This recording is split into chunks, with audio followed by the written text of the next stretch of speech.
Hello, my name is Ingrid Burke Friedman, and I'm the features editor at JURIST Legal News. Today, I will be speaking with one of our Ukraine correspondents as part of our ongoing series of interviews with law students and young lawyers from Ukraine, some of whom, like our interview subject Anna today, are still in Ukraine. Anna is our chief correspondent on JURIST staff in the country. She's currently based in Poltava, but prior to the Russian invasion of her country was studying at Kiev Mohyla Academy, studying law. And so thank you for joining us today, Anna. Please introduce yourself. Thanks for having me. I'm actually in my fourth year of the academy, so I have my final exam in a month, and then I'm a bachelor. And then I also have more exams to come so that I can attend a master's degree level of the academy. And the life is going on in spite of everything. You're still doing finals despite the invasion. So I am still a law student, and it's nowhere to go from it. And can you tell us about your initial experience of learning about the invasion? I know there were a lot of reports and a lot of talk that it may or may not happen until the day that Russia did invade Ukraine. So tell us more about learning that it had in fact happened and what that was like. Well, when there was just talking and, all over the news, like the foreign colleagues and the officials of other states that are authoritative were talking about the possibility of invasion, I was sure that there would be no full-scale war. There was a war going on Donbass, and I was sure that it would be the case, like it would be the only area that the conflict would be still continuing. But I got my first serious concerns when the occupied areas, LDNR, were joined by the laws of Russia. They were they were proclaimed independent countries, and therefore there was a ground for them to first of all join Russia, and the second option is to invite the army of Russia on their territories, for protection, allegedly. So that was the first sign for me that I should be worried, and because of that, I actually discussed the algorithm of my actions in the case of full-scale war with my employers and with some of our teachers. So what can we do to protect ourselves in the case of war? And so I was relieved that everyone is understanding what is going on. And in the case of invasion, I'm free to protect myself and my family, free to, have some days off, and everything would be stopped and we would figure out what to do next. So it was kind of preparation, about 2 or 3 days before the day of 24th of February. But before that, all my friends and I were discussing the arguments against the possibility of war, because we knew we were getting there's special equipment from other countries, special help, military help included. So we were like, it's impossible. And I even wrote a dispatch for JURIST with my arguments why it's impossible. But you never know. Yeah, many people were caught off guard. The Russian expert community, vast majority of people who study and work on Russia really didn't think it was going to happen. Yeah, I think like you, the whole world much of the world was shocked that it actually did. And now millions of people have fled Ukraine. Why did you decide to stay? Oh, it was my kind of first thought when I was fleeing Kiev and going to my mother in Poltava.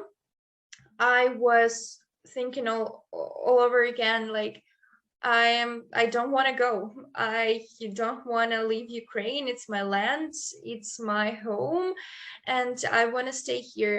The only and all my friends from another countries that were inviting me to them to, like, go there and be safe, I was like, no. I put a condition to that. If Russia is coming to Poltava and occupying it, then I'm going, then I'm fleeing, because I don't want to be a victim of their legislation, of their not complying with the human rights, and so on. So if there was an occupation in my hometown, then I would go. But for now, I think that Ukrainians that are on the safe lane, relatively safe place, have to do everything to help our army, and that is why I'm staying to help.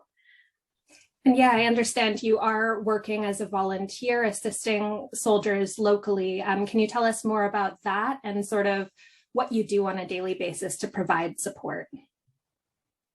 On the first weeks of war, I would say we were more radical in terms of self-protection. So we prepared to, meet the uninvited guests. We prepared Molotov cocktails, the like steel constructions that would protect from tanks, the streets, from the roads. And we equipped all of the territorial defense troops in here, first of all.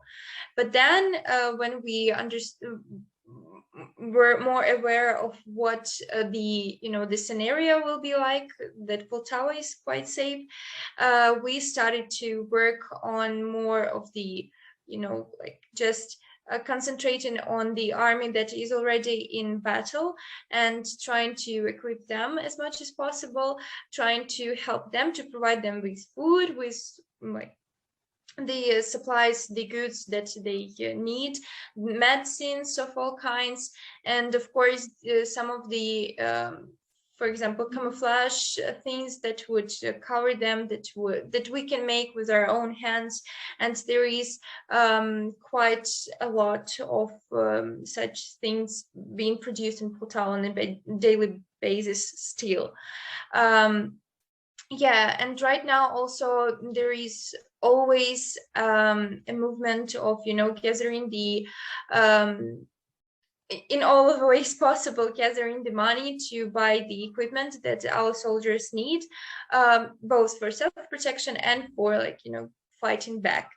So it's different kinds of measures being taken, both cultural, maybe some events that would just gather money, like for charitable events, and also being the force of working with our own hands and providing something for the soldiers, sending them to the battlefields. Oh, Ingrid, you're muted. Thank you. How was your experience both as a volunteer with the resistance and as a law student, just experiencing all of this during a critical period of your education? How has this impacted your career goals and what you want to do as a lawyer ultimately once Ukraine overcomes this? Mm-hmm. Such a wide question.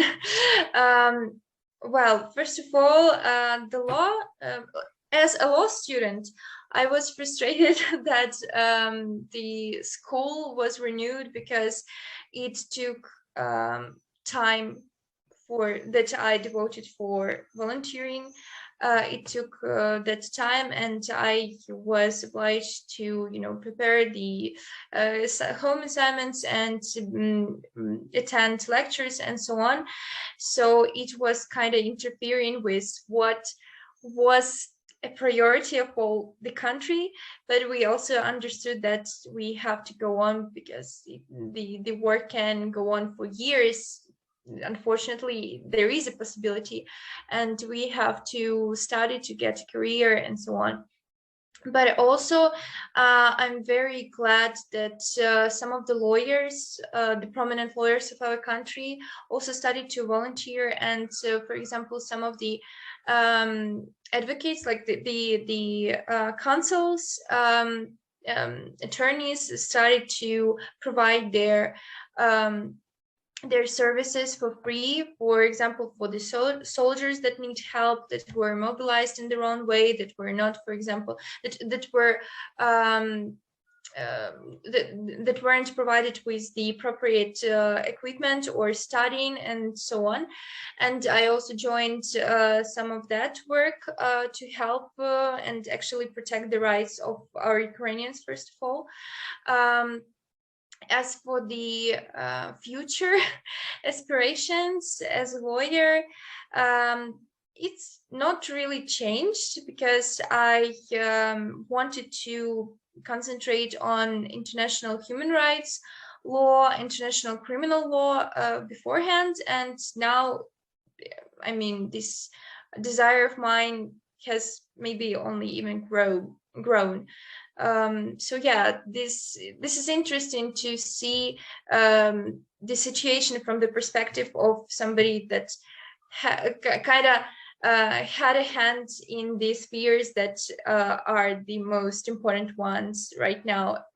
I mean, in the field of law, like international criminal law and all of the consequences that can come with the war. It's a different experience probably from some of the others. Oh, you're muted again. Sorry. Obviously, with international criminal law, that's very relevant because there are war crimes trials happening in Ukraine. The International Criminal Court is currently gathering evidence for an investigation.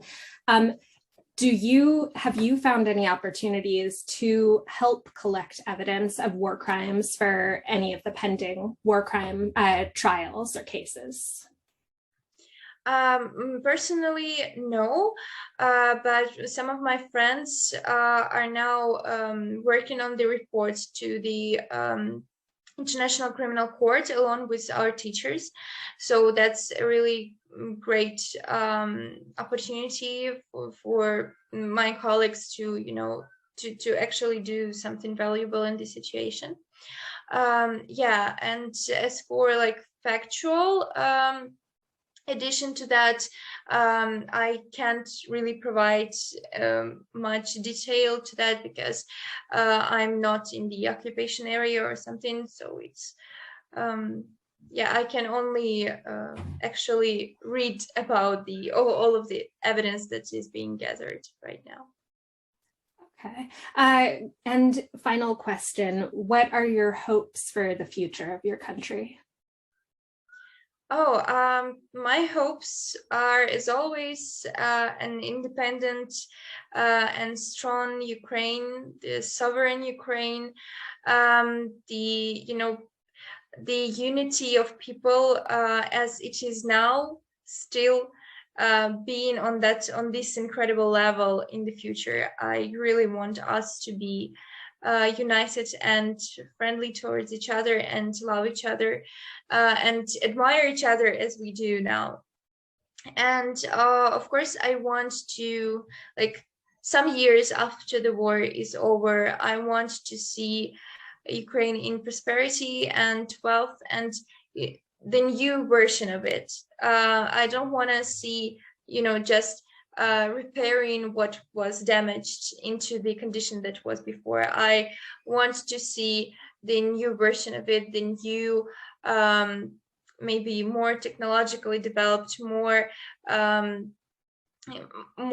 interesting and more attractive for all of the world, Ukraine and the spheres, the industry, the living conditions in here. And honestly, I'm sure that we are actually capable of it.